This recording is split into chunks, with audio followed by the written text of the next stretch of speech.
Florida healthcare wins against the odds.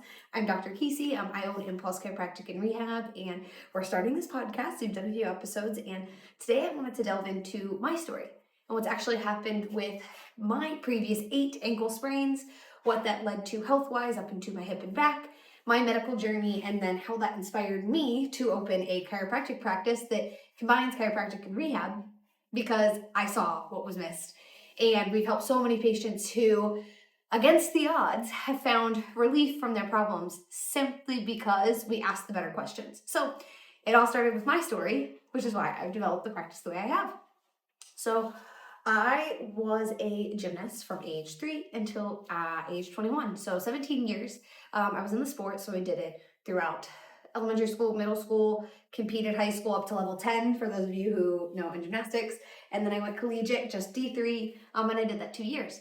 And throughout that journey, I had my first ankle sprain, I think when I was 10 or 11, right ankle, and never really did rehab for it. It was very common in my sport to sprain an ankle, so you didn't do anything about it. You just brushed it off, you took a couple weeks off, and then you worked your way back in through some mobility. We all knew the band stretches we were supposed to do, the calf raises, and then you practiced through it. And unfortunately for me, what I would do is sprain it, get okay, have to tape it to get to the end of the season, and then I would sprain it again going into the next season. So this happened until I'd gone through 8 or 9 ankle sprains throughout up into high school and college. And it was no big deal. I didn't think anything of it.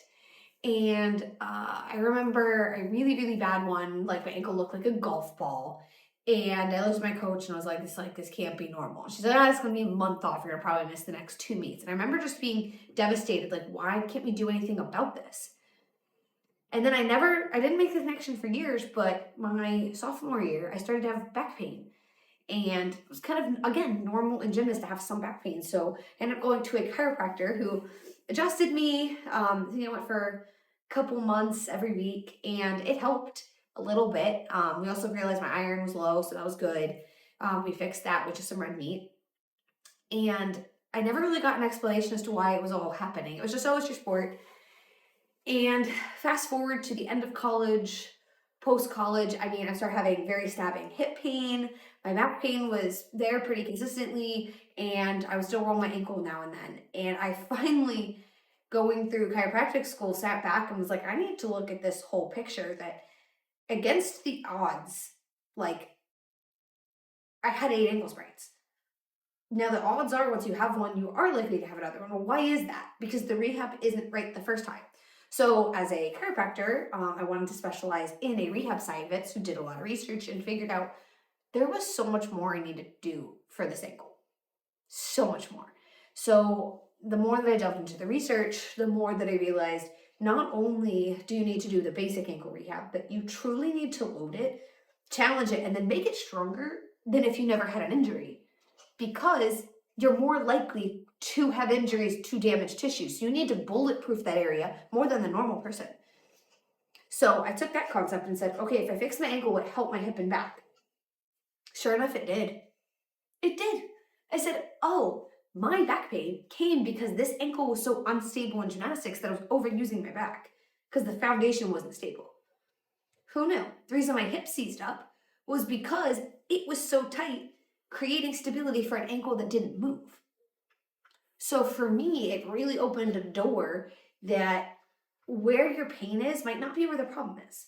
So for me, my low back and hip, that wasn't where the problem was. Even when I got those treated, it only worked 50% relief, and it was always getting worse and coming back because I didn't deal with the original problem, the ankle. So for me, it's still been a frustrating journey. Do I still get some hip locking up? Yeah, I actually just had a groin strain because I finally learned how to shift into my lateral hip capsule. Took forever, it took me weeks. But once I started to shift into there, the groin had to work differently and I pulled a muscle there. Not fun. Rehabbing it right now, it's not that bad. I know why it happened, which is why I'm okay with it. Because I knew, I created a new position in my hip, my groin is going to be straightened. All because I'm fixing my original ankle problem, still. So when people come into me and they're like, I'm just having low back pain, and I say, hey, what else has happened? And they give me this long list of injuries. I'm like, we can't just treat where you have pain because I don't know why it happened yet. the more that I investigate and have you move around and get the rest of the details of the story, I can kind of paint you this picture and connect the dots. So funny. We had a patient who her left knee really, really becoming a problem. The ortho was like, hey, you have some arthritis here, not surgical, but we need you to like really move it, do some exercises on it. And she's like, the exercises hurt. And she couldn't figure out like, why is this knee, degrading? Why are we having problems? And as I'm screening her, I'm like, you don't balance well on this right ankle at all. She goes, oh, I broke that foot 10 years ago. I was like, and she goes, it was a really bad break. It broke in 2 places. And I was in a boot for over a year. And it never really rehabbed right. And they had me in this boot, took me out. I didn't get the right rehab on it. And I've never really trusted that foot since. I said, okay, can we see why over time that foot was weak up into the hip and our other knee started overworking? And she's like, oh my gosh. I'm like, so I can treat this left knee all day, but until we actually go in and do the rehab you didn't do 10 years ago for this right foot, we're not going to make long-term progress. And I can do that for patients and help them against the odds when people said, I've tried everything, I'll never get help, because we just take this backseat approach and we truly look at your full history and your full, head to toe, root cause assessment. That's my favorite way to like word it is let's do a root cause assessment and let's truly delve into your history and movement patterns. So I noticed the change as a teenager, but I didn't know what to do about it, right? Like I didn't know who to ask. So I'm not the only one doing this, chiro rehab approach. There's like a ton of people out there right now. It's a growing field, and root cause we say is like a buzzword, right? Everyone's talking about it. But a lot of people want the root cause no matter what, realm of medicine we're in. They want the root cause of their high blood pressure. Oh, it's just because I exercise and eat right. Well, what about the people who do exercise, do eat right, and they still have blood pressure? What about the people who are like, oh, I have anemia? Well, why? Or ADHD? Why? Like the more that we can get to the root cause of whatever problem you're having, whether it's musculoskeletal like I treat or not, the more apt you are to treat the problem. So when people come into me and they have some sort of inflammation in a joint, they're like, well, why? Is it movement related? Is it diet related? Is it autoimmune condition related? But the more that you know the root cause, the more you can treat it appropriately. I am someone who likes to avoid surgery, injections, medications. Personally, I don't like needles. I faint when I give blood, even little draws for insurance verifications. And I know that I would not do well in a hospital setting if I had to go in for, tons of surgeries or problems. So I'm doing as much as I can to avoid being in hospitals, being in rooms where I'm going to have to be, prescribed medication or prescribed injections. Like it's just a big fear of mine. So I'm doing everything I can to stay away from there. And all my patients have different reasons for wanting, to stay away from meds. We have a lot of people who have previous addictions and they're like, I don't want to have a painkiller prescribed because I know the slippery slope that goes down. We have others who had family members who were addicted to medications, so they don't want to take anything. We had others who had 2 back surgeries and don't want a third. So no matter the reason, that's part of why I went into this approach, was to figure that out. How can we help these people who are being failed by the medical system? And I'll start with my journey. So I know there's a little bit of a runaround, but looking back now, I didn't have the information to say, hey, I really need to rehab this and I need to go for physical therapy. And then if that's not enough, I need to go see a performance specialist. And I really need a trainer who's watching every part of my body and how it works together and knows my sport and knows my goals. I just didn't know to ask for that. And looking back, that would have been great, right? Had I had someone come into my gym who screened me head to toe, a movement specialist, a chiropractor, PT, and said, hey, these are the 3. I can see that ankle's still off. Like we still need to rehab there. Or, hey, do you know that this might turn into a hip or back problem if we don't do extra rehab on that? I know my parents would have paid for it. I know someone would have helped me invest in it had they known that was the right course of action. So I'm very big on preaching teen athletic rehab right now because I think a lot of our issues start in our teens and 20s. I see a lot of an active population and many of them played sports growing up. There were initial injuries that now lead to so many injuries and problems in their 40s, 50s, and 60s. Like, can we just go back to the 20s and 30s when they started and treat it then? That'd be great. So when I get a patient in their 20s who's like, oh, I think I have this problem, I'm like, awesome, we're catching it early. It's much easier to treat them. Do I blame anyone for not, having me go through that treatment? No, I didn't know about it. Now, is it part of my mission to make sure others know that this is a thing? Abso-freaking-lutely, because I know it was something that was missed in my journey, and I don't want people to have to go through it if they don't have to. Um, what else do I want to go through? So, um, if you're listening and you've gone to chiropractors before, you know that there's a lot of difference out there, right? Sometimes you get x-rays. Sometimes you come in and they barely ask a question and they adjust you.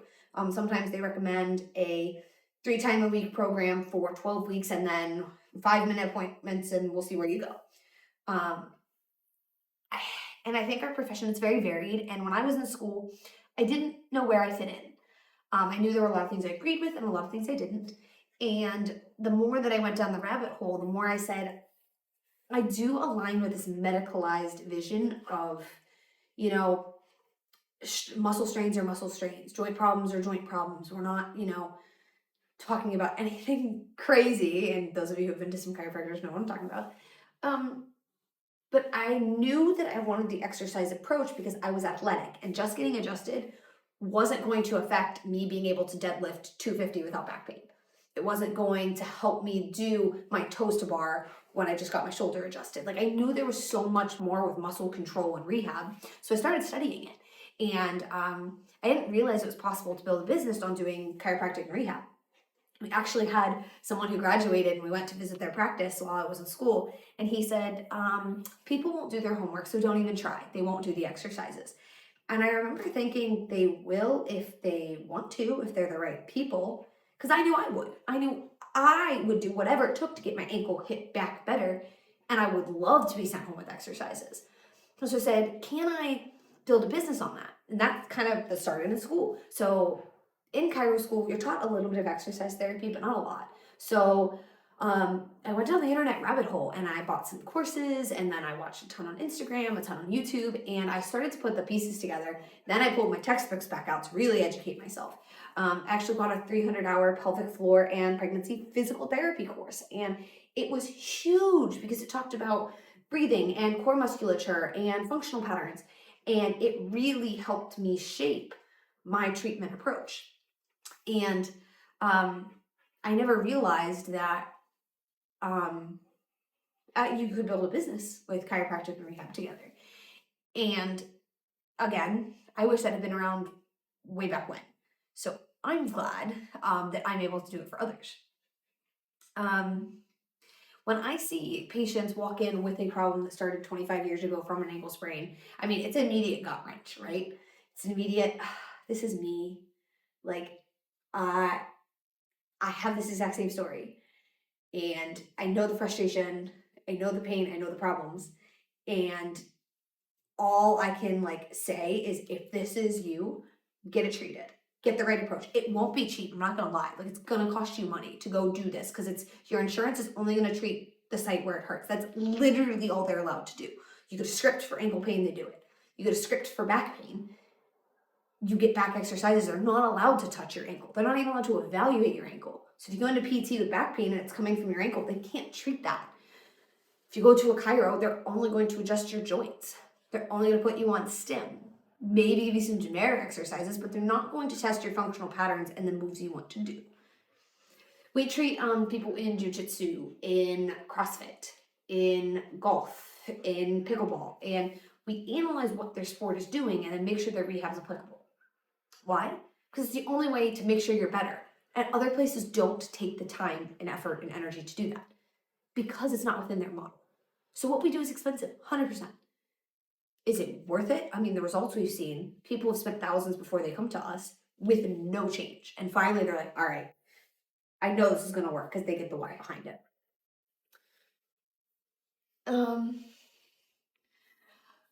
Okay, so I want to talk through ankle sprains again. And the reason is, an ankle sprain is something that you sprain your ankle, you roll it, and you're like, it's no big deal. And I still think that's very prevalent in society. Like, you just rolled your ankle, it's just a sprain, no big deal. Lies, it is. An ankle sprain is when you twist it and the ligaments start to stretch and pull. ligaments don't heal the way other tissues do. So now you have this more or less permanent injury, and unless you bulletproof and teach all the muscles and other, components around it to strengthen the ankle, you're going to resprain it. And even if you don't resprain it, you're going to compensate somewhere up in your hip or back to deal with that. So I think there's a lot of injuries out there. Waking up with a stiff neck and oh, it's no big deal. It's an indication something's going wrong. And these aren't things we should ignore by any means. So I encourage you, if you have something that you're writing off as no big deal, think twice, because there's probably more to it. And it quietly affects your entire body. So just tune in, listen, and make sure that the injury that you think is no big deal, just make sure that it healed the way that you wanted it to. Because otherwise you can have 10 years of issues, just like me or someone else. So I think that's a lot of my story. I opened this practice simply to help people who are in this situation, who are frustrated, who want to reach these more adventurous goals, who want to have longevity into their 50s, 60s, 70s, and they know that there's something they need to work on now, and they know that if they don't do it now, they're going to have problems in the future. Usually they've done chiropractic and PT, and it's not enough for them. Guess what, guys? It wasn't enough for me either. So I have one practice now. I have another chiropractor, Dr. Lane, working with me. He's amazing, and I do hope that we grow this thing and we get to expand into multiple clinics. That's our vision. That way we can help so many people who had just an ankle sprain like me, but ended up getting it treated effectively, efficiently, completely, and don't let it turn into other issues up the chain. All right, if you like this, please follow along with our podcast. I'm just getting used to doing these, so I'm sure I'm not great at them yet. But I do plan on bringing on experts and providing value and just really getting everyone thinking about what new age medicine could be. And then really telling stories of patients and people who, against the odds of what the medical system says or the world tells them, they make progress and changes. And I want to use those stories to inspire all of you. So thank you for listening. Again, I'm Dr. Casey. I own Impulse Chiropractic and Rehab in DeBary, Florida. So if you're in between Orlando or Daytona or close by, we have people that drive over an hour and a half to see us because we do specialize, especially in core work. So leave a message below or reach out to us. And I hope to see you guys on the future podcasts. All right, guys.